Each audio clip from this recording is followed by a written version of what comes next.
বন্ধুরা, আপনাদের সবাইকে নমস্কার জানিয়ে একটা নতুন ভিডিও আরম্ভ করছি। এই গাছে দেখেন না, এত রোদ, মানে ক্যাটকেটে রোদ হচ্ছে।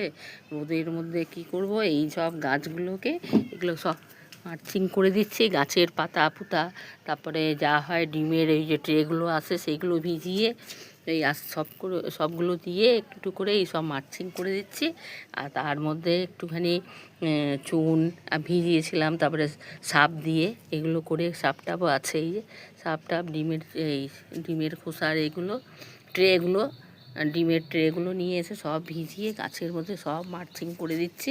মানে গরমে এত মাটি ক্যাটকেটে হয়ে যাচ্ছে, মানে রাতে জল দিয়ে যাচ্ছি, সকালে আবার ভিজা থাকে, কিন্তু বেলায় এসে তখন তো আর জল দেওয়া যায় না। সেই জলগুলো, মাটিগুলো একদম ক্যাটকেটে হয়ে যায়। তখন শুকনো হয়ে গিয়ে যখন বিকালবেলা আসি, 5টার পরেই আসি, কেন রোদের মধ্যে তো আসা যায় না, আর তখন জলও দিই না, জলটা দেওয়া আরম্ভ করি